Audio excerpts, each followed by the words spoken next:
Sur un vélo de course ou un vélo tout-terrain, la majorité des pièces sont communes et fonctionnent de la même manière. Dans ce film, nous avons choisi de vous montrer les techniques de réparation et d'entretien sur un VTT parce que c'est lui qui subit les plus grandes contraintes mécaniques. Les informations suivantes vous permettront de parfaire les réglages, d'effectuer les démontages, les remontages et les lubrifications afin d'optimiser les possibilités de votre vélo. On vérifie les blocages de roues. Pour l'arrière, il doit être suffisant pour ne pas se desserrer, toutefois évitez de trop contraindre le cadre. Le blocage de la roue avant sera plus fort. On vérifie le serrage de la potence.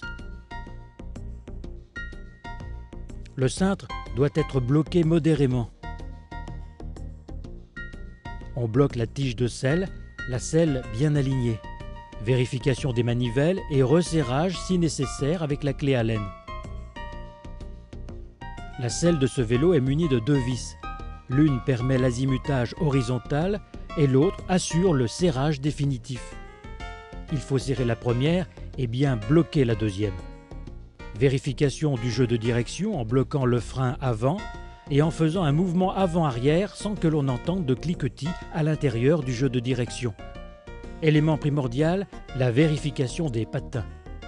Si le patin est mobile, resserrez-le à l'aide d'une clé Allen et d'une clé plate. Frein serré, le patin devra bien se positionner au centre de la surface de freinage. On vérifie les pneumatiques par pincement. La pression sera choisie en fonction du poids de la personne, du terrain et des prescriptions constructeurs. Un pneumatique trop gonflé empêche les crampons d'agir. Sous-gonflé, il autorisera trop d'écrasement et rendra difficile la motricité du vélo.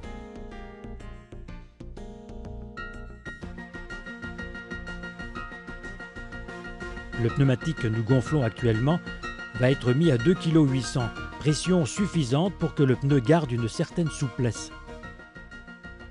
On n'oubliera pas de remettre le capuchon plastique, primordial surtout en tout terrain. Dernière chose à vérifier avant de partir en balade, les indexations des pignons arrière et des plateaux avant. Il suffit de faire monter et descendre la chaîne en faisant constamment tourner la transmission et de regarder si la chaîne passe aisément d'un pignon à l'autre, d'un plateau à l'autre. Sur le terrain, on évitera le croisement de chaînes, c'est-à-dire que la chaîne ne doit jamais être enroulée en même temps sur le petit pignon et le grand plateau, ou inversement. Dans cette position, en cas d'effort, la chaîne est fragilisée.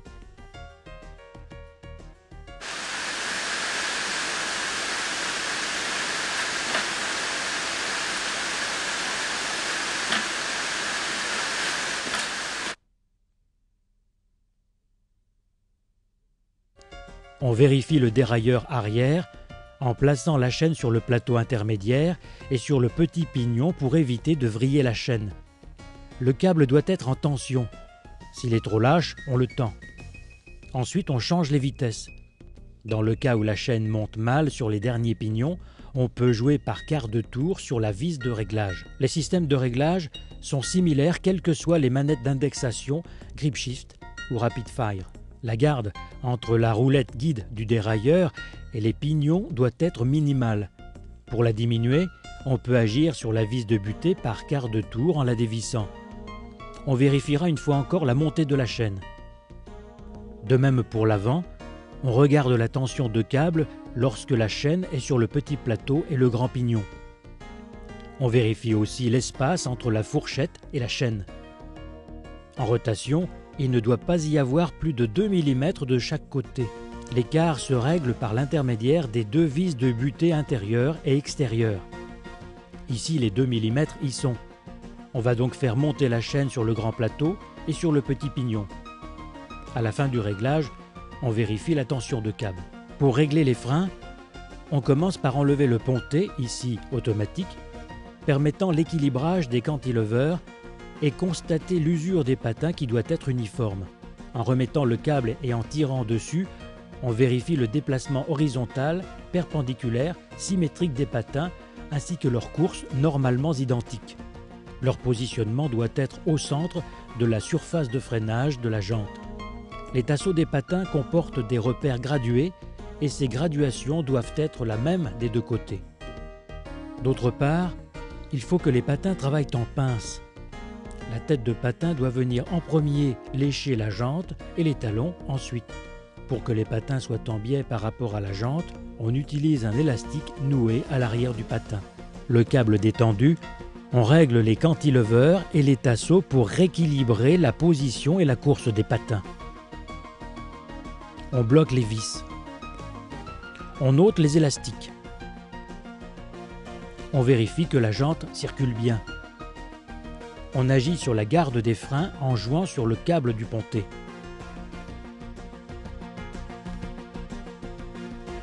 L'extrémité du câble est rangée derrière l'ergot du cantilever.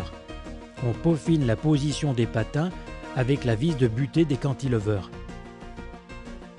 Le réglage de câble situé au niveau du levier de frein sert seulement à compenser le jeu d'usure des patins. Il y a deux astuces pour travailler le dévoilage, soit avec les patins de frein, soit avec un dévoileur comme ici. La clé à rayon de calibre 13 à 18 est indispensable. On décroche le frein et on fait tourner la roue pour observer les écarts qui constitueront les zones à dévoiler. Si l'on voit que la jante s'écarte du repère, c'est que les rayons du côté repère ne sont pas assez tendus ou que les rayons opposés sont trop tendus. Pour évaluer la tension, on palpe les rayons. Pour dévoiler, on agira par quart de tour dans le sens inverse des aiguilles d'une montre pour tendre le rayon, et cela sur l'ensemble de la zone voilée. Quand le rayon émet de petits craquements, c'est que sa tension est correcte. Il faut alors plutôt desserrer ses opposés. Après chaque correction de la zone, il faut la délimiter en faisant tourner la roue avec le palpeur repositionné. La finition doit se faire rayon par rayon.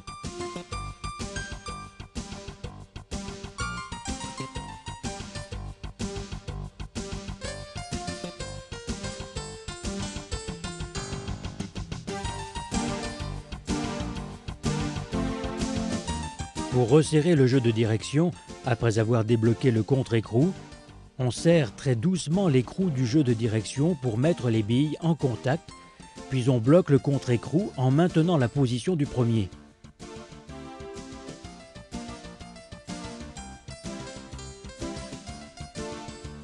On vérifiera en soulevant le vélo et en tournant la direction qu'il n'y a pas de point dur au niveau des roulements. Ici, le guide-câble joue un rôle d'anti-desserrage supplémentaire.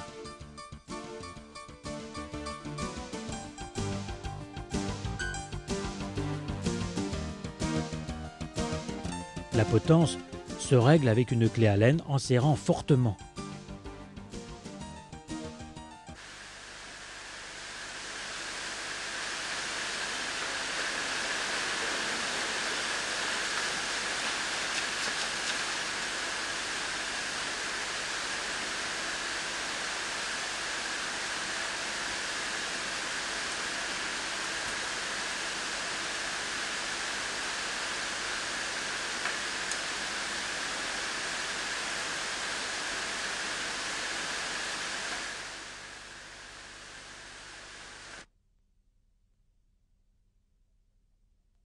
Quand vous allez partir en balade ou faire un raid ou une randonnée, il y a un certain nombre de choses qu'il faut emporter avec soi pour l'entretien sur le terrain et les réparations éventuelles et des choses vous touchant personnellement.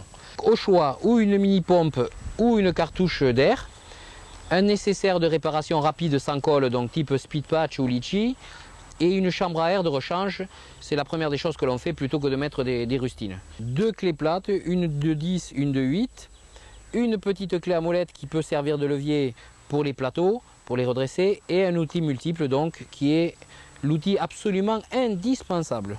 Un dérive-chaîne indispensable avec un maillot mâle-femelle correspondant à votre chaîne bien entendu, une clé à rayon pour dévoiler au cas où vous casseriez ou même vous prendriez un gros choc, et un chiffon pour essuyer, faire un peu de mécanique propre. Deux petites pochettes pour se laver les mains sans eau, donc c'est un gel qui permet de se laver les mains sans avoir recours à un chiffon ou de l'eau. De la monnaie, pourquoi? Pour téléphoner éventuellement, on ne sait jamais. Un billet de 20, de 100, de 500 suivant votre porte-monnaie pour réparer une déchirure de pneumatique et un préservatif. Pourquoi un préservatif? Tout simplement pour les gens qui font des parcours dans des traversées d'eau, etc. C'est toujours pratique donc ici de mettre les papiers, la monnaie, tout ce qui est absolument primordial à l'intérieur, de faire un nœud et comme ça c'est étanchéifié. Un petit canif, ça sert assez souvent, on ne sait jamais, c'est très léger, ça peut rendre de grands services. Un petit bout de fil de fer au cas où on casserait la chaîne vraiment d'une manière importante, donc pour remplacer un maillon, et 3 petites clés à Allen qui correspondent aux plus petites clés à Allen possibles et imaginables sur votre vélo. Ne pas oublier la petite trousse de pharmacie d'urgence, donc dans lequel on trouve tout ce qui est nécessaire et vital pour ne serait-ce que nettoyer les yeux si vous avez pris de la boue dans les yeux, pour un peu de pansement cicatrisant, des nettoyants pour les plaies, contre les ronces, etc. Ça c'est très très léger, c'est pratique et ça sert assez souvent. Une barre énergétique de votre choix. Alors, sachez que ce sont des barres à consommer pendant que vous roulez. Il ne faut surtout pas attendre le coup de fringale. Il faut se nourrir, si vous faites un effort intense bien sûr et assez long, il faut vous nourrir donc régulièrement en prenant de toutes petites quantités donc de nourriture solide mais qui est relativement digeste et très digeste, pardon. En complément des barres énergétiques, il faut absolument que vous vous munissiez d'un bidon rempli, non pas avec de l'eau, mais avec une boisson énergétique de n'importe quel type. L'essentiel, c'est qu'elle soit énergétique.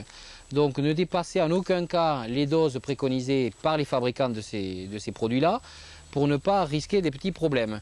Donc en général, un sachet comme cela, mis dans un bidon de cette taille-là, est suffisant pour faire un parcours assez important.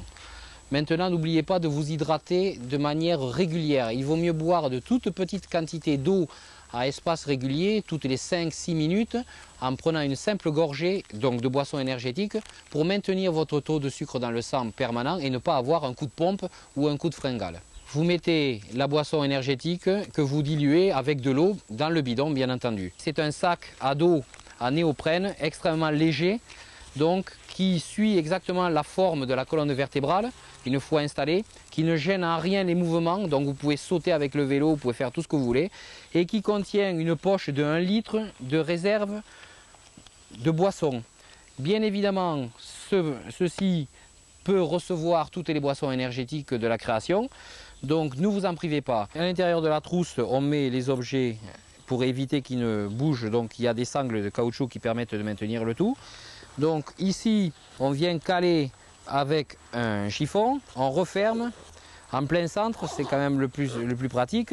Ici, dans les petites poches latérales, on n'oublie pas de mettre tout ce qui est objet métallique ensemble et tout ce qui est objet précieux et fragile, comme les petites chiffonnettes pour se nettoyer les mains et les speed patchs dans une poche complètement à part.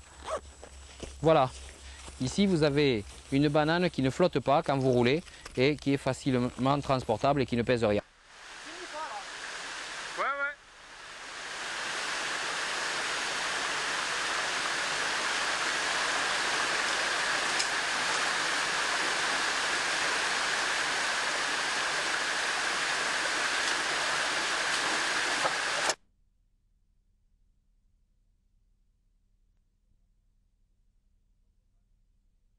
Donc on va lever un maillon mâle et femelle, de ce côté notamment, en faisant très attention de ne pas retirer complètement l'axe pour pouvoir après le réinsérer dans ce maillon. Voilà, donc c'est très simple, il suffit de se munir d'un simple dérive-chaîne, en poussant ici l'axe pour après avoir plus de facilité pour le faire pénétrer à l'intérieur. Donc on va placer ici le maillon à l'intérieur de la cavité prévue pour, vous voyez, et on visse ici en faisant très attention que les maillons soient bien dans l'axe ici. Donc il faut procéder par petites touches lorsqu'on veut enlever l'axe pour ne pas risquer de le faire gicler en dehors du maillon. Ça c'est très important. Donc là on voit déjà que l'axe est pas mal avancé. Alors pour éviter tout problème, je vous suggère de revenir en arrière, comme ça, de sortir le système et de voir si ça se dégage suffisamment. Donc Il n'y a plus grand chose à repousser, juste peut-être un petit millimètre. Donc on le réinsère, on repousse donc l'axe normalement. Faisant très attention de bien mettre tout l'ensemble de maillons dans la ligne. Et donc on pousse, on revient en arrière, on libère l'ensemble des 2 maillons à jeter. Voilà. Et on regarde, vous voyez, voilà, ça c'est la limite extrême à ne pas dépasser. Sinon vous ne pourrez jamais plus rentrer le cylindre. Donc on va passer le parti où il n'y a pas de rouleau, donc à l'intérieur du dérailleur. Donc vous voyez, on commence par ça, on le passe par là. Vous voyez, il y a un petit ergot qu'il faut absolument respecter. Vous le passez là.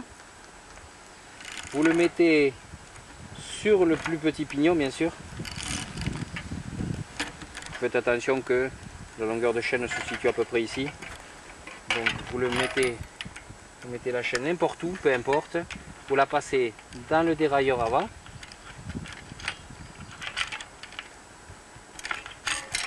En dehors du système donc de plateau, et là il vous reste plus qu'à riveter. Alors avant tout, donc ici on s'aperçoit que le dérailleur n'est pas à la position 0, donc il suffit avec la manette de tout remettre à 0. Donc il y a une tension de dérailleur qui va nous gêner, donc il suffit avec un morceau de bois de venir tout bloquer ici. Donc il suffit maintenant de rentrer le système. Et comme on n'a plus de tension, on va pouvoir faire jouer sans problème les maillons. Bon, donc on va rentrer ça. Regardez, il est très important que l'axe ici soit dans l'alignement du rive-chaîne, du dérive-chaîne. Donc ici, il faut procéder par petites touches, tout doucement. Hein. Dès que vous sentez quelque chose qui ne va pas, qui force, vous relâchez. Hein. Donc voilà, avec le pouce, vous maintenez au fond. Vous dérivetez. Vous regardez, là, vous voyez, il y a un dur. Donc ça prouve une chose, c'est que l'axe n'est pas assez enfoncé pour l'instant. Donc on va l'enfoncer légèrement. Voilà. Il suffit de très peu. Hein. Voilà, donc après on fait jouer latéralement les maillons et on se trouve donc avec des maillons tout à fait normaux et prêts à l'emploi. Avant de relâcher la tension à l'arrière, ici on va en profiter pour passer donc la chaîne sur les bons pignons. Là notamment c'était sur le pignon intermédiaire d'après la forme du dérailleur, enfin la place du dérailleur. Et puis voilà, donc on enlève le petit morceau de bois et on va vérifier que tout ça fonctionne bien. Ça tourne correctement. Donc voilà, il n'y a pas de problème. Au cours de vos balades, il se peut que vous recassiez la chaîne. Donc la chaîne étant trop courte pour vraiment être utilisée normalement avec le dérailleur arrière. Donc on va se servir d'un bout de fil de fer qui va faire office de maillon factice. Donc il est bien évident qu'un bout de fil de fer ne peut en aucun cas passer un dérailleur arrière. On va être obligé de ne plus utiliser le dérailleur arrière et de passer la chaîne en direct. Donc entre le plus grand pignon et le plus petit plateau. Et de rentrer en moulinant, ça permet au moins de rentrer à bon port sans avoir à faire du stop ou à porter le vélo pendant des kilomètres et des kilomètres. On enlève la chaîne complètement du dérailleur arrière. Ça, le dérailleur arrière donc va être condamné à rester sur la position la plus extrême ici. Avec la manette avant, donc on va venir placer le dérailleur sur la position la plus extrême sur le petit pignon. Il suffit donc d'enlever ici jusque là et on aura une chaîne légèrement flottante mais qui permettra de rentrer à bon port. Donc on va se servir d'un bout de fil de fer et on va le passer à l'intérieur pour faire comme un maillon quoi. Une sorte de maillon. Voilà.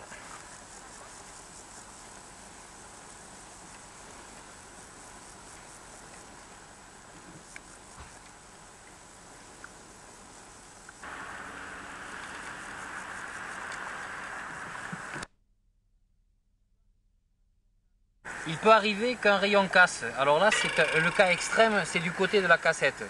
Pas question donc d'enlever le rayon, il va falloir le ligaturer à l'autre et vérifier que la roue tourne correctement. Parce que là, étant donné qu'il y a un rayon cassé, c'est avec les autres rayons qu'il va falloir récupérer le voile autant que faire se peut. Donc c'est très simple, hein, vous prenez votre rayon et vous le tournicotez. On va regarder à ce niveau-là comment ça se passe, plutôt mal, vous voyez. Donc il y a un problème étant donné que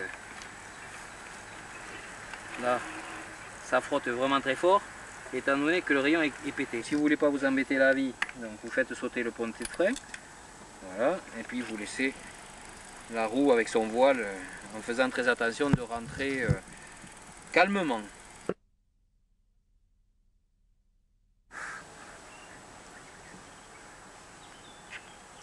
Donc on fait sauter le pontet, on ouvre le blocage et hop, on enlève la roue.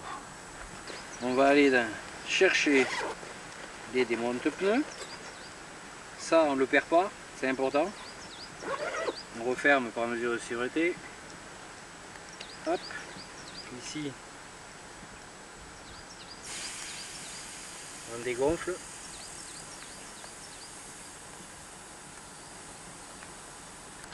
Voilà, donc avec le démonte-pneu ici, on ne défait que cette partie. On prend le petit billet.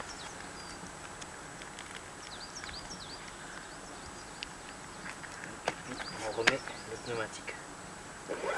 Dans banane, donc c'est une pompe double shot, très pratique, ultra légère et qui ramène de grands services, à preuve donc. Et puis voilà, vous pouvez le constater, on a ici un nouveau flanc grâce au billet de 20 francs et plus dernier du tout.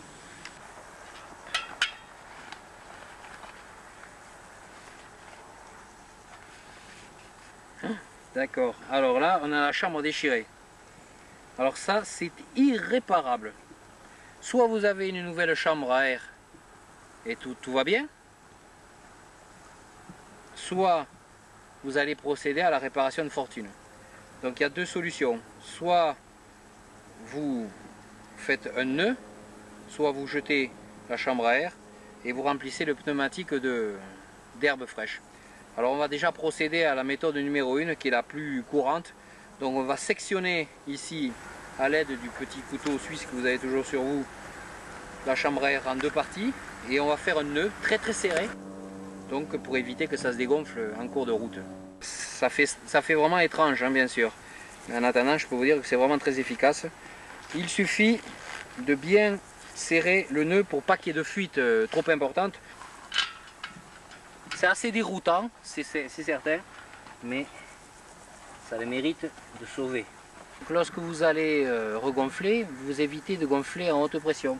Donc vous gonflez de telle manière que ça supporte votre poids. Voilà, la réparation de fortune, avec une chambre à air, avec un nœud. Le nœud doit se trouver par ici, on le voit, hein, ça fait une légère épaisseur ici. Ben voilà quoi. Pour remplir. Il faut que le volume d'herbe que vous mettez remplace la chambre à air. Imaginez la quantité d'herbe qu'il faut. Hein. Donc ça vous évitera de tuer la jante.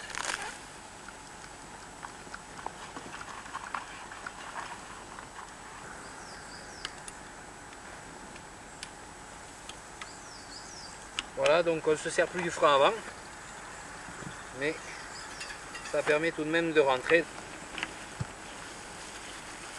Lorsque vous cassez un dérailleur arrière ou que vous tordez la chape du dérailleur arrière, il est impossible donc de rouler avec la chaîne passant à l'intérieur du dérailleur arrière. Donc pour cela, vous faites sauter la chaîne, vous la raccourcissez en fonction du terrain que vous allez rencontrer. Vous savez très bien s'il y a beaucoup de dénivelés positifs ou négatifs. Donc ce que je vous suggère, c'est de vous mettre sur le plateau intermédiaire et le deuxième pignon depuis le haut et de passer la chaîne en direct. Donc vous faites sauter directement la chaîne du dérailleur et vous la passez en direct, mais vous utilisez donc le dérive chaîne pour mettre la chaîne à la bonne longueur. N'oubliez pas qu'il est très important de prendre soin à la mettre à la bonne longueur parce que si vous forcez de trop, vous risquez de casser la chaîne à nouveau. Voilà, bon courage et puis bonne balade.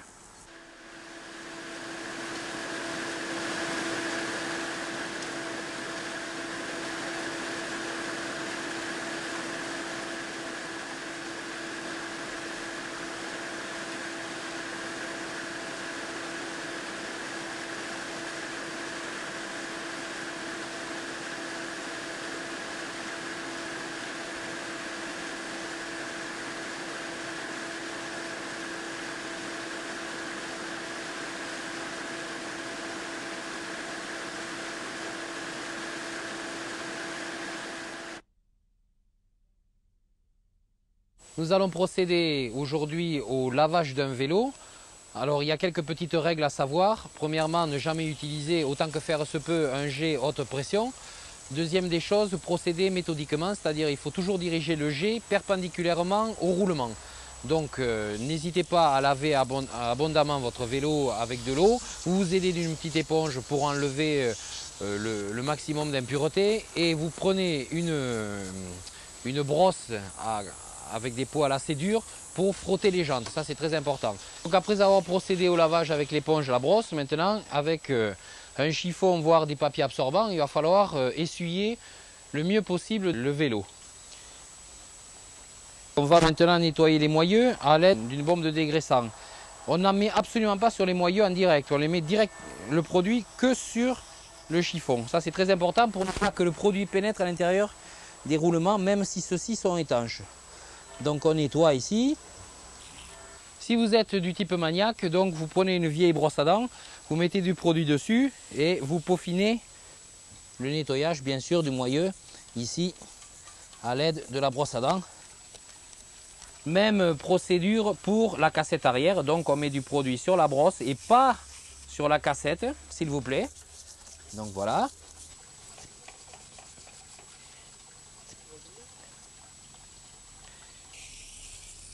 On prend un chiffon, on l'imbibe de dégraissant, ça c'est très important. Allez-y, n'ayez pas peur. Vous saisissez la chaîne ici et vous rétropédalez tranquillement. Une fois dégraissé, il va falloir relubrifier la chaîne. A noter qu'on ne graisse en aucun cas une chaîne. Une chaîne doit être lubrifiée et séchée avec un chiffon. Pour éviter de mettre du gras sur la jante et donc de ne plus avoir de freinage et ruiner votre travail que vous avez fait tout à l'heure de dégraissage, donc vous prenez un chiffon absorbant, vous le mettez ici et vous le coincez dans les rayons. Voilà, comme ça votre jante est protégée et vous pouvez lubrifier votre chaîne. Vous mettez du produit. Voilà, vous voyez, c'est un produit un peu bleuté. Vous tenez votre chaîne ici et vous rétropédalez. On propulse du produit en toute petite quantité.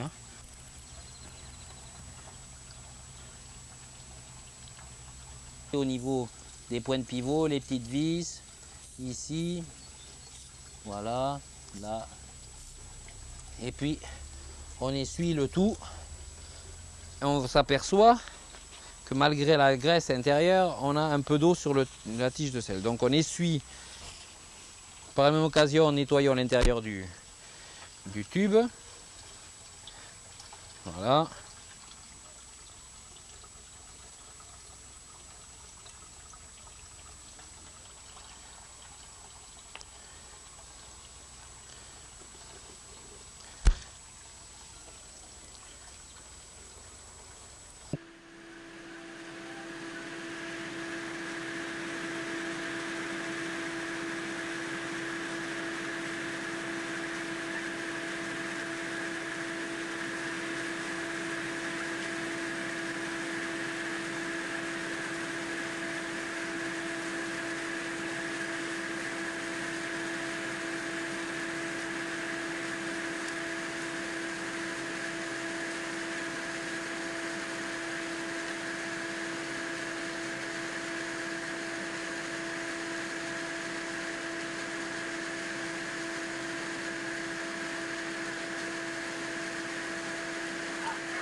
Voici, présenté sur l'établi, l'ensemble des outils nécessaires pour réparer votre vélo tout-terrain ou votre vélo route. Un dévoileur, une clé plate de 10-11 pour les freins, clé pour axe de roue,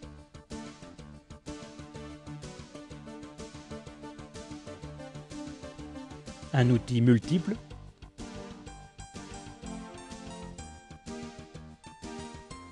un dérive-chaîne, une clé à rayon,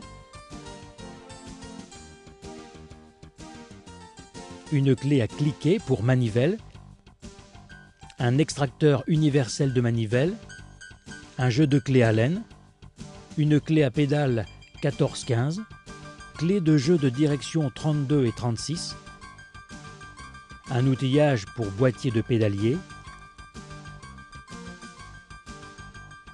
un outillage pour boîtier monobloc, une pince coupe-câble, une clé Allen de 8 pour démonter les écrous de manivelle, une pince tire-câble, un démonte roue libre ou cassette, une brosse de nettoyage, de la graisse, un produit nettoie-main, une bombe de dégraissant, une bombe de lubrifiant, une pince serre-patin, un outillage pour vérifier et redresser la patte arrière du dérailleur, un fouet de chaîne.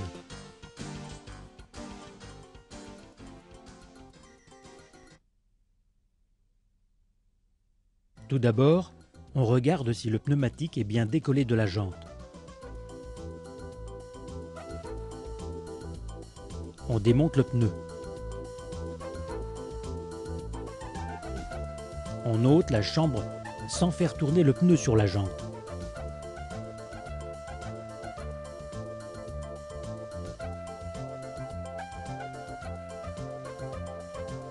On regonfle la chambre à air. On l'immerge ou on la promène contre la joue. On redégonfle pour réparer, et là on a deux solutions, la rustine ou le speed patch, sorte de rustine avec colle intégrée. Dans tous les cas, il faut gratter la chambre dans un large périmètre du trou. On pose de la colle dessus en réalisant un film bien plus large que la zone.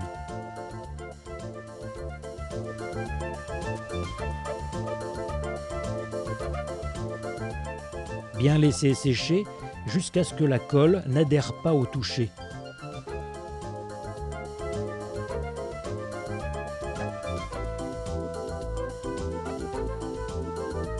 On applique la rustine et on appuie très fort en massant légèrement.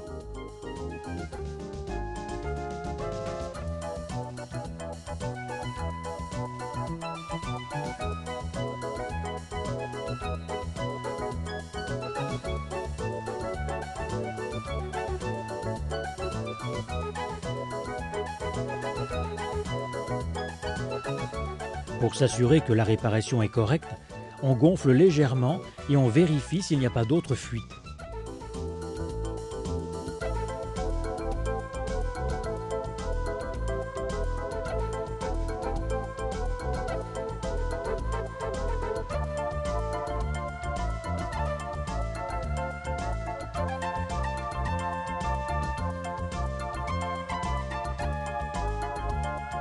On vérifie aussi l'intérieur du pneumatique avec la main pour voir si un objet n'est pas resté.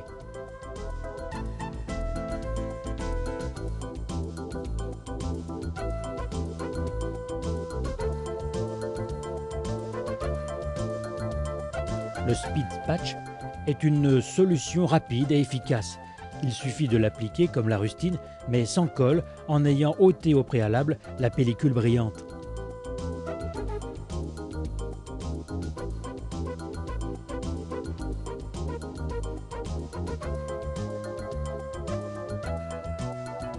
Pour remonter le pneumatique, on gonfle très légèrement la chambre, on vérifie que le trou du fond de jante est bien centré.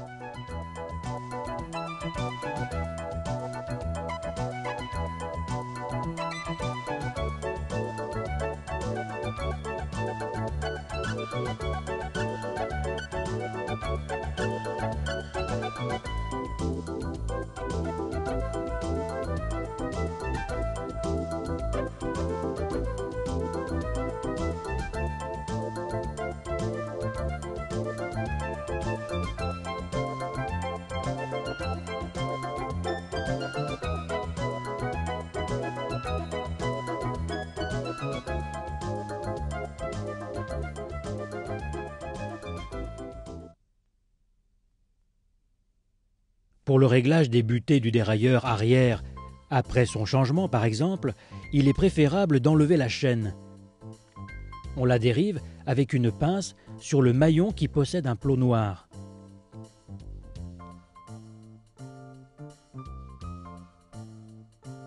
La butée inférieure, qui est réglée par la vis supérieure dans notre cas, permet d'aligner le pignon du dérailleur par rapport au petit pignon de la cassette. Pour obtenir un réglage parfait, il faut que le pignon du dérailleur soit très légèrement décentré par rapport au petit pignon d'environ 1/2 millimètre. On réalise la même opération avec l'autre vis pour que la molette du dérailleur tombe cette fois parfaitement en face du grand pignon. Pour le démontage de la cassette, on enlève le blocage rapide en récupérant l'ensemble avec le petit ressort conique qui a un sens. La pointe du cône vers l'axe de roue.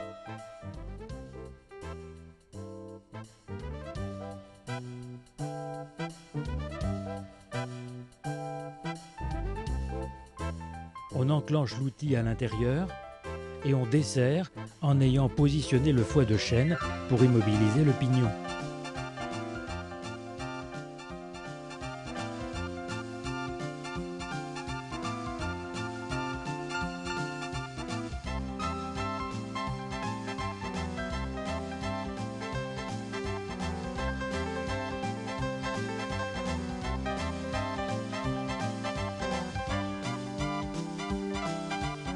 On récupère l'écrou. On sort la cassette, qui est en plusieurs parties avec une bague en téflon.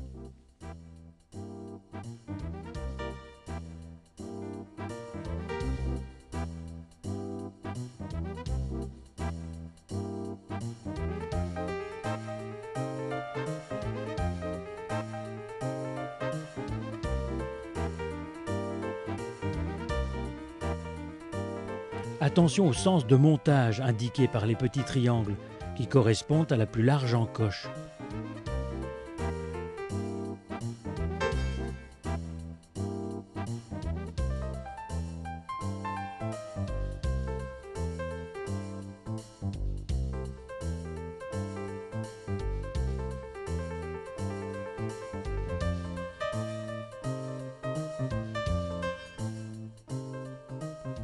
Pour le remontage, on se sert de la clé sans avoir besoin du fouet de chaîne.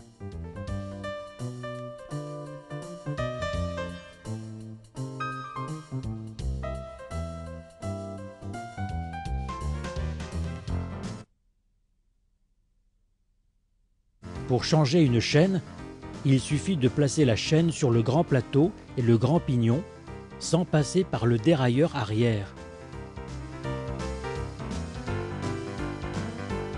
On joint les deux extrémités, on donne à la chaîne la bonne longueur avec une extrémité mâle et l'autre femelle. Pour enlever les maillons, on prend le dérive-chaîne que l'on place sur le maillon à dériver, la pointe en contact avec le plot à chasser. Il ne faut pas le chasser complètement sous peine d'avoir à le remplacer par un œuf.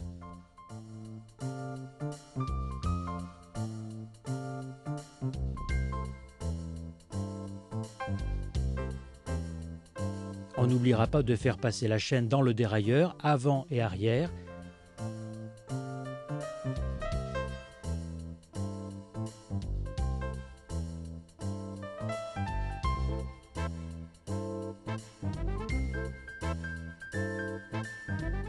On rive la chaîne.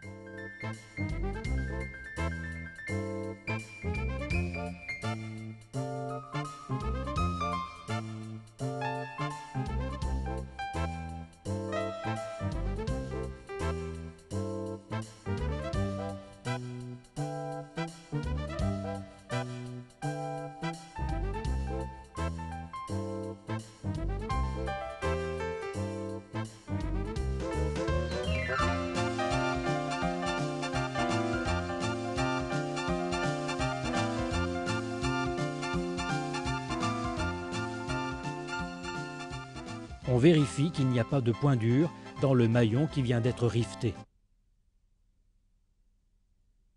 Changer le dérailleur est une opération relativement simple. Enlever la chaîne, puis déconnecter le câble de dérailleur.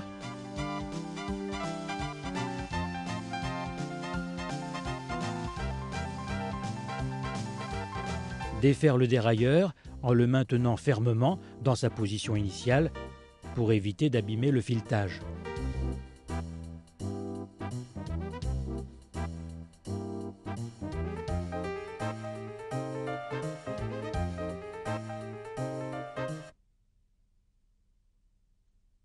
On fixe fermement l'outil sur la patte arrière. On verrouille le doigt de l'outil contre la jante, une jante bien entendu dévoilée.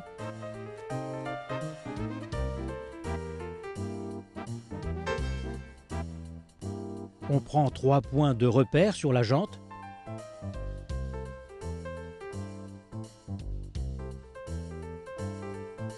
La position décalée du doigt indique l'ampleur de la rectification à réaliser. On utilise l'outil comme un bras de levier pour détordre la patte.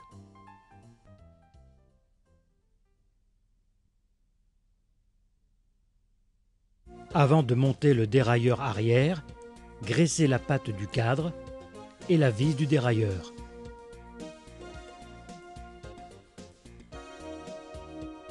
Positionnez le dérailleur convenablement pour éviter de fausser le pas de vis en le maintenant verticalement.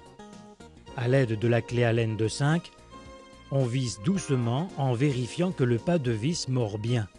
On remonte la chaîne sur le petit pignon en vérifiant que la manette d'indexation correspond au petit pignon pour que le câble soit le plus détendu possible.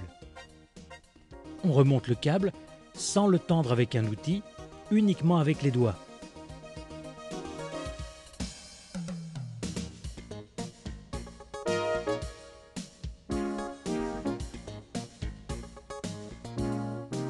Avec une clé plate de 9, on vient serrer le câble qui doit être tendu mais sans plus. On finit en remettant l'embout de câble serti avec une pince.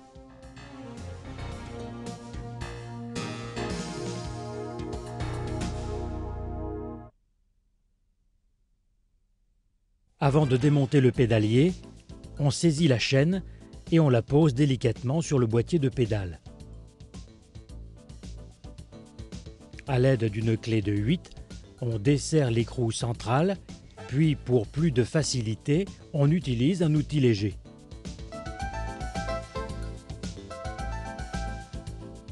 On lubrifie. On visse à la main l'extracteur en totalité.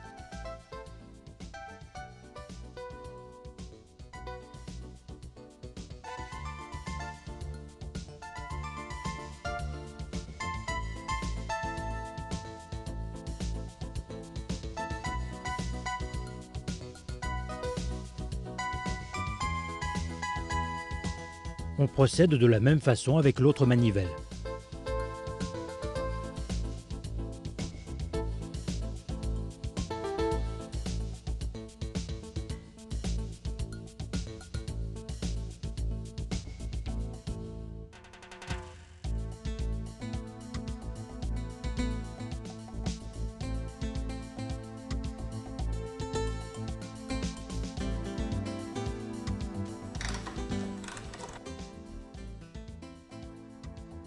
Pour démonter le boîtier de pédalier, on utilise un outil spécial qu'on introduit du côté où se trouve la cuvette noire du boîtier monobloc.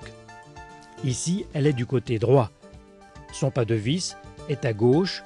En conséquence, pour dévisser le boîtier, il faut le visser. De l'autre côté, on dévisse dans le sens normal de dévissage.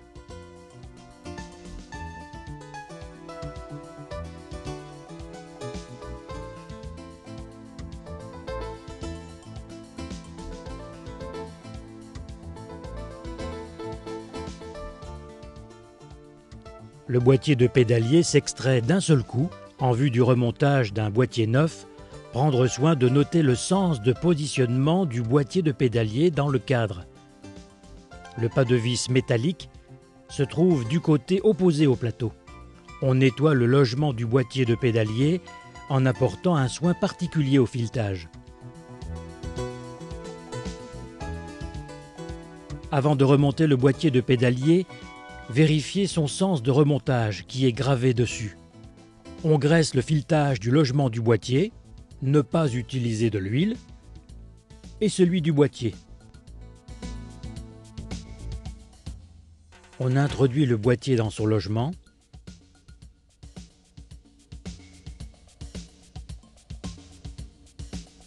Puis on le visse avec l'outil prévu dans le sens des aiguilles d'une montre. Avec une clé, on parfait le vissage.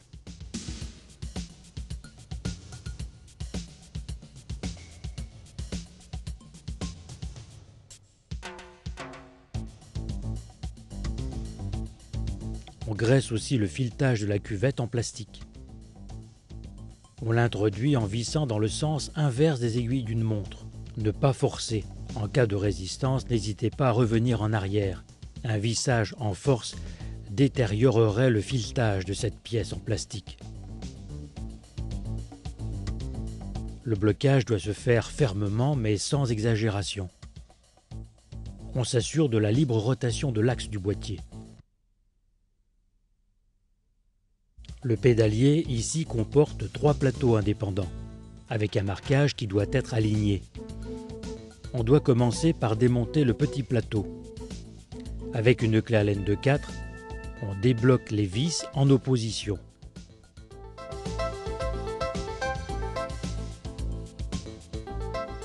Puis on dévisse complètement, toujours en opposition. Les 2 autres plateaux se démontent de l'autre côté. On place dans les écrous un outil spécial qui permettra de desserrer les vis avec la clé Allen. Une fois que les 5 vis sont débloquées, on finit de les dévisser.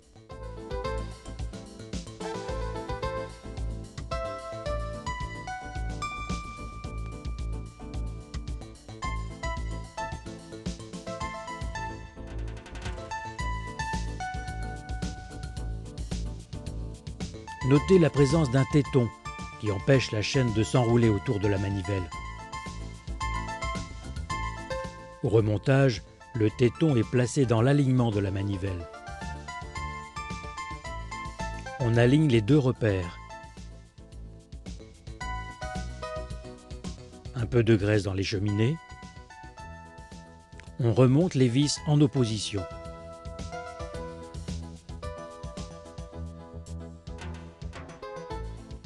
On les bloque toujours en opposition avec la même force. Le 3e plateau est aligné sur les 2 autres. Un peu de graisse dans les cavités de vis et on procède au vissage toujours en suivant la même méthode.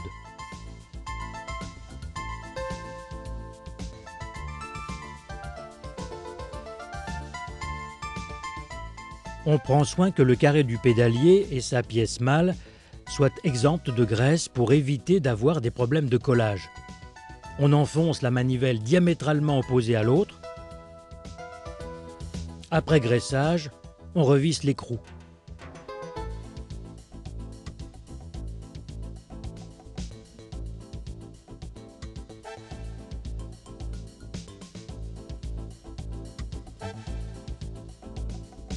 On le bloque avec force avec un outil qui possède un grand bras de levier.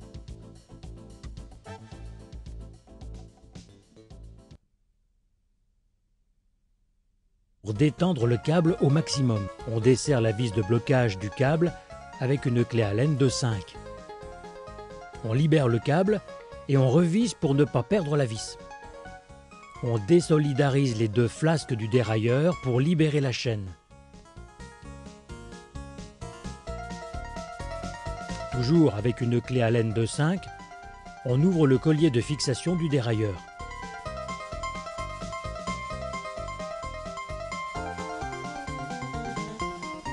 Si on ne remplace pas le dérailleur par un neuf, on le brosse. On lubrifie les parties mobiles. On referme le collier sur le cadre sans le bloquer.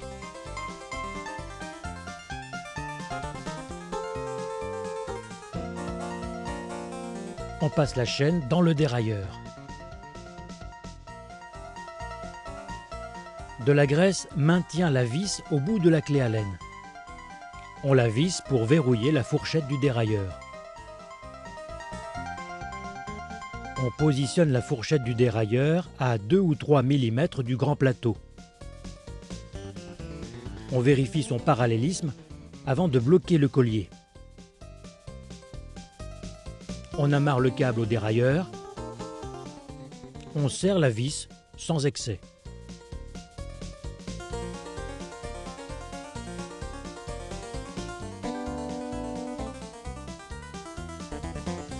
On vérifie que les vitesses passent bien.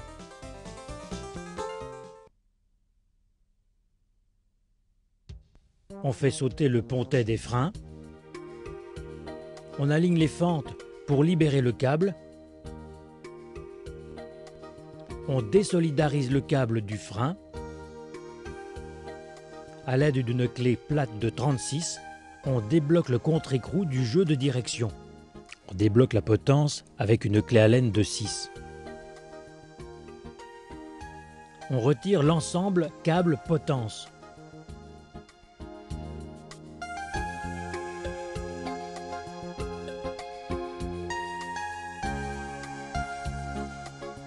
On enlève le contre-écrou.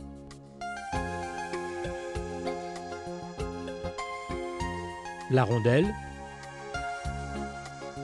Le guide-câble. On dévisse le jeu de direction en soutenant la fourche. La fourche descendue, on enlève les billes. On enlève les billes de la fourche. On essuie la fourche. On nettoie les roulements.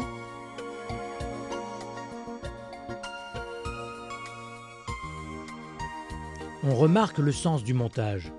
On nettoie les cuvettes fixes qui se trouvent sur la colonne de direction, toutes les pièces démontées, ainsi que le joint torique. On vérifie s'il n'y a pas de billage sur les chemins de roulement, c'est-à-dire on recherche d'éventuelles empreintes de billes. On nettoie le tube de la colonne de direction.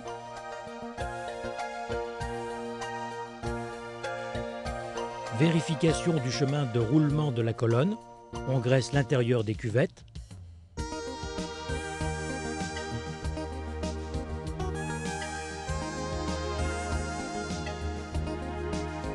On noie aussi dans la graisse le chemin de roulement de la fourche. On place la rondelle d'étanchéité dans le bon sens, c'est-à-dire le chemin de roulement plat vers le haut. Le roulement à billes est positionné, la cage vers le haut. On introduit délicatement la fourche dans la colonne de direction. On met en place le joint dans le bon sens, roulement à plat vers le haut. Ensuite les billes, cage vers le haut. On graisse. On visse l'écrou du jeu de direction, ce qui permet de lâcher la fourche. On observe la présence d'une rainure dans le pas de vis de la fourche et une encoche dans le guide-câble.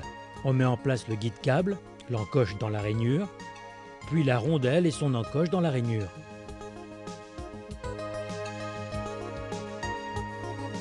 On remonte le contre-écrou. On fait passer les câbles du bon côté.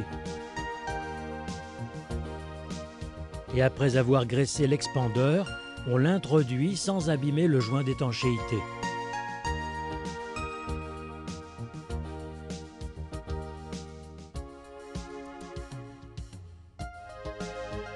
On aligne la potence dans l'axe de la roue. On serre légèrement la vis de l'expandeur. On replace la gaine avec le câble dans le guide-câble dont on désaligne la fente. On fait bien pénétrer la gaine dans la butée. On resolidarise le frein avant avec le câble.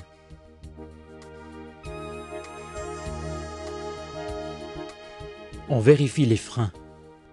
On bloque le contre-écrou de la potence après en avoir réglé la hauteur. Retirez le blocage rapide de roue.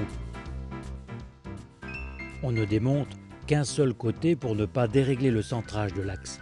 On utilise une clé extra plate de 13 maintenue fixe à l'aide des rayons et une clé plate de 17. On débloque l'écrou. On retire l'écrou et la rondelle. De l'autre côté, on bloque l'écrou avec une autre clé extra plate de 13, toujours maintenue fixe à l'aide des rayons. Sur le premier côté, on dévisse l'écrou avec la clé de 13. On laisse glisser l'axe et on pose la roue à côté délicatement car les billes côté table ne sont plus prisonnières. On essuie l'axe et son écrou. On fait tomber les 10 billes à l'intérieur du moyeu, on les récupère sur la table, on procède de la même façon de l'autre côté. On dégraisse les cages des billes et l'intérieur des moyeux. On nettoie les billes. On les graisse. On introduit une par une les billes collées avec de la graisse dans la cage en les plaquant bien sur les bords. Avant de retourner la roue, on emprisonne les billes dans la cuvette avec le cône écrou et on procède de la même façon de l'autre côté. On graisse l'axe. On introduit délicatement l'axe dans le moyeu. On visse l'axe sur le cône. On serre l'axe uniquement à la main. On s'assure de la libre rotation de l'ensemble sans jeu latéral. On remet la rondelle, puis le contre-écrou. On positionne la clé de 13 que l'on verrouille sur les rayons et on vient avec la clé de 17 bloquer le contre-écrou. On vérifie une dernière fois la bonne rotation et l'absence de jeu dans le moyeu. On graisse l'axe du blocage rapide. On remonte le blocage rapide.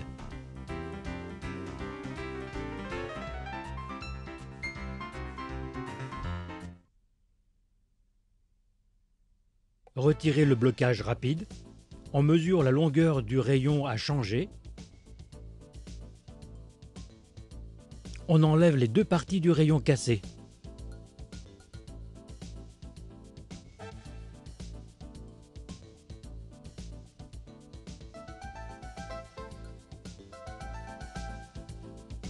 On engage le rayon dans le bon sens. On courbe le rayon pour le faire passer par-dessus le rayon voisin parce que c'est un rayon intérieur. On graisse son pas de vis. On visse la tête de rayon.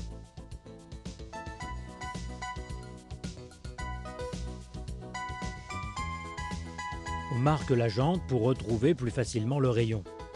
On réinstalle le fond de jante en faisant coïncider le trou de fond de jante à celui de la jante.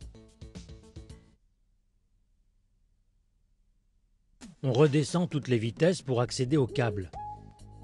Le câble est sectionné entre le pédalier et la butée d'arrêt de gaine. On freine, on pousse le câble et on le retire. On retire l'autre extrémité du câble.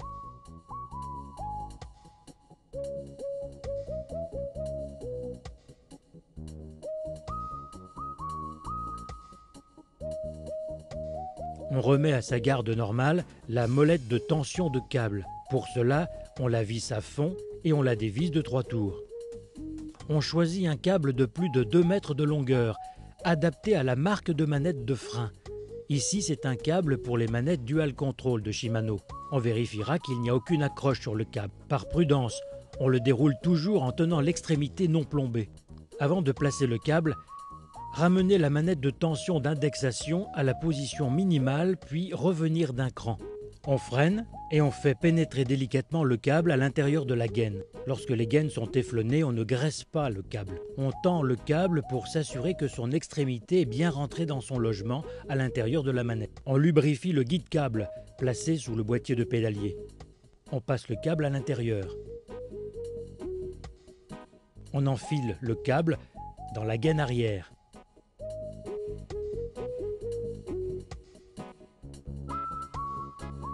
On amène la gaine sur la butée.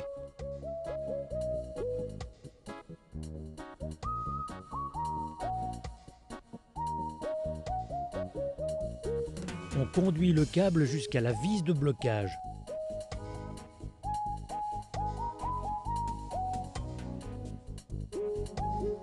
On remarque la présence d'une gorge sous la vis.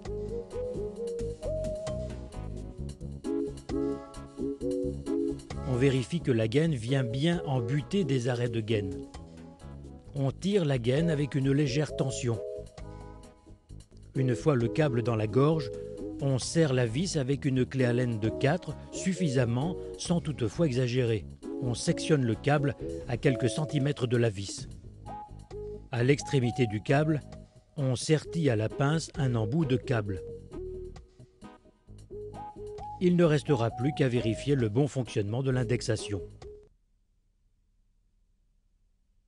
On met à zéro la molette de tendeur de câble et on revient sur 2 tours. On vérifie que le détendeur de câble est en position basse. On desserre le câble. On freine pour faire remonter le câble. Avec un élastique, on maintient la poignée en position freinée. On pousse le câble et on le retire. On introduit un nouveau câble.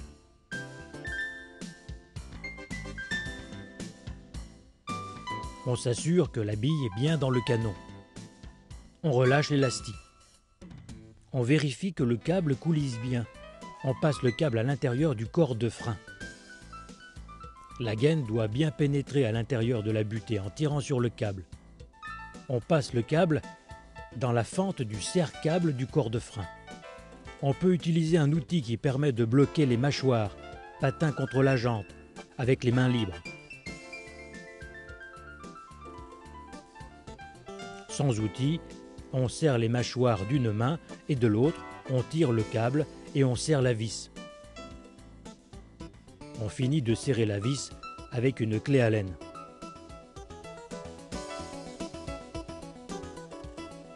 On retire l'outil. On sectionne le câble. On ajoute un embout de câble qu'on sertit à la pince. On règle l'écartement des patins avec ce levier.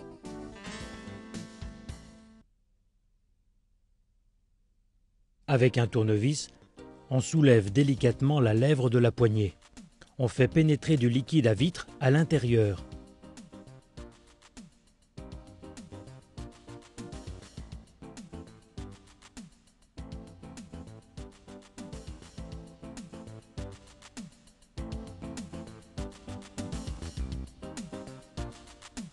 Maintenant, la poignée sort. Laissez en place la rondelle du grip shift.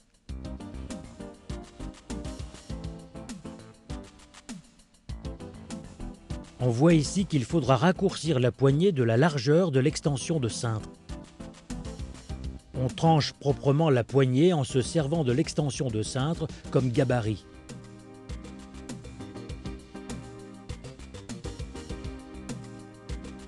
On injecte du liquide à vitre qui finira par s'évaporer. On emmanche la poignée, l'extrémité coupée, du côté du grip shift pour l'esthétique. On place l'extension de cintre.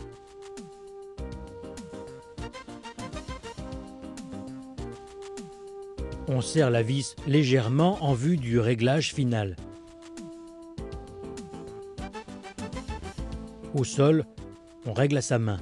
En général, on règle les extensions de cintre dans le même prolongement que la potence. On serre les extensions de cintre sans excès pour ne pas écraser le cintre et, en cas de chute, il vaut mieux que les extensions de cintre pivotent plutôt que de tordre le cintre. On observe ici des éclats de peinture. On passera un petit coup de toile émerie, un peu d'apprêt et de la peinture souvent livrée avec le vélo. On inspecte attentivement toutes les soudures car elles sont soumises à rude épreuve sur les VTT. On vérifie le boîtier de pédalier qui reçoit souvent des chocs et peut être fragilisé par la rouille.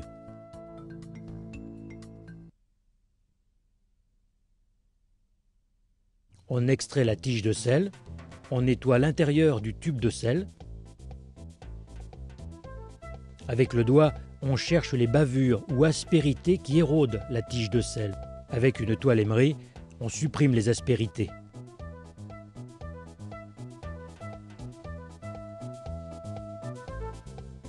On graisse la tige de sel. On en profite pour démonter le blocage de sel. On l'essuie, on le graisse. On essuie la tige de sel. Ici, on observe des rayures sur la tige de sel. On polit la tige avec une toile émerie. Sur la tige de sel, il y a un repérage qui indique la partie minimum à introduire dans le tube de sel pour la sécurité. On graisse la tige de sel. On remet en place la tige de sel.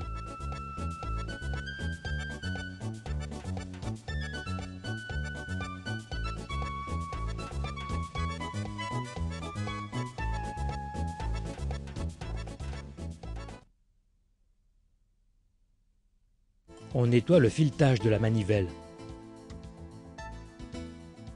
On graisse. On graisse le filetage des pédales après les avoir essuyées. On maintient la pédale horizontalement en la remuant légèrement pour que le pas de vis prenne bien dans le filetage de la manivelle. On visse avec une clé Allen de 6 dans le sens des aiguilles d'une montre. Ce sera dans le sens inverse avec l'autre pédale. On serre avec force. On peut parfaire le blocage avec une clé plate de 15.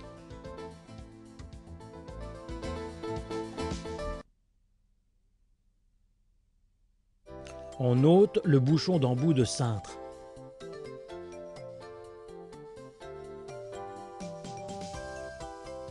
On retrousse le caoutchouc de la manette.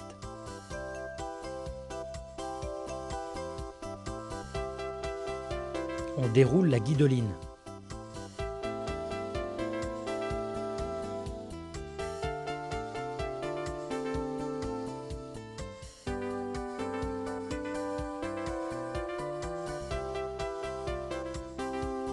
On nettoie le cintre du reste de colle sans retirer les rubans adhésifs qui maintiennent les câbles de frein dans la rainure du cintre. On colle un morceau de guidoline sur le collier de la poignée de frein. On enroule en spirale la guidoline autour du cintre en laissant dépasser de la guidoline à l'extrémité du cintre.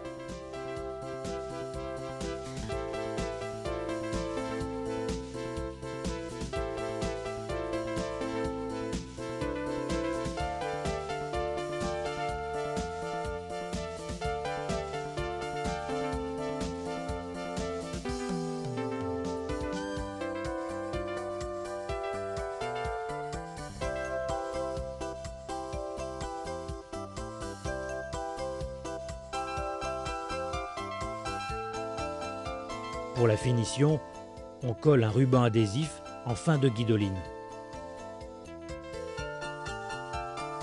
On rabat le caoutchouc. On fait pénétrer la guidoline dans le cintre avec le bouchon.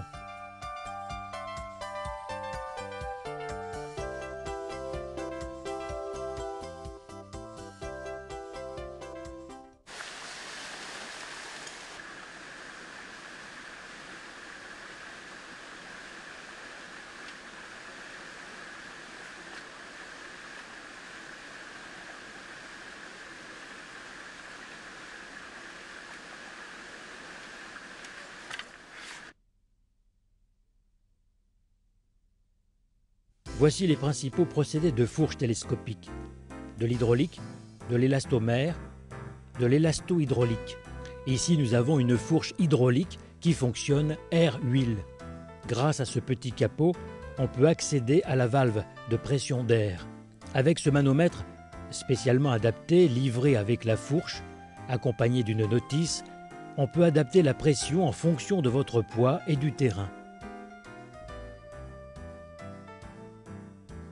Cette deuxième fourche est de type élastomère.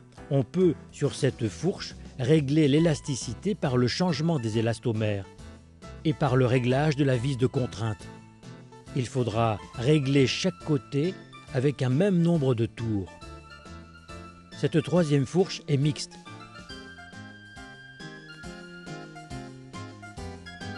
Il y a à l'intérieur à la fois des élastomères et un système hydraulique. Réglable à son extrémité. Une molette supérieure peut régler la course offerte par les élastomères. Il est possible de modifier l'élasticité en changeant les élastomères. Pour bénéficier de la garantie, le montage des fourches télescopiques doit être fait par un professionnel qui, par ailleurs, possède les outils adéquats. Les cale-pieds sont livrés avec une cage plastique à votre pointure, une sangle nylon avec un strap automatique, 2 vis et 2 écrous rondelles qui empêchent le desserrage. On met les 2 vis dans les lumières.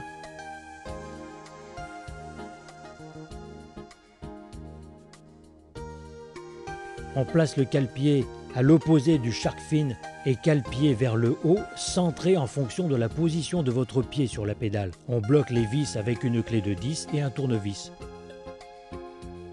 On monte la courroie, la fermeture vers l'extérieur. On passe la courroie.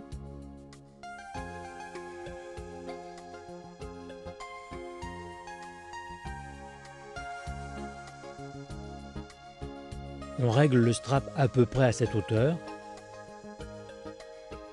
La courroie doit passer à l'extérieur de l'aileron.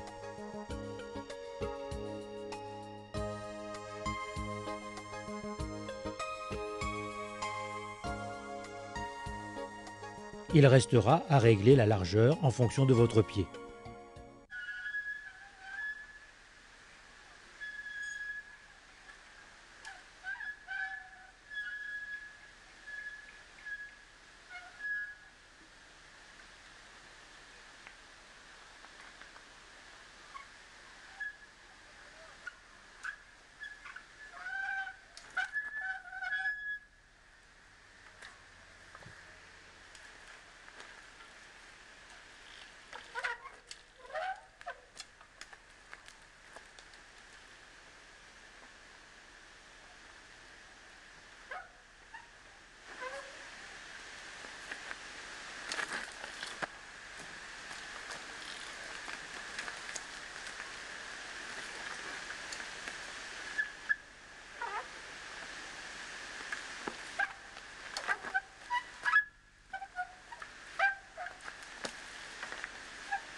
C'est bon?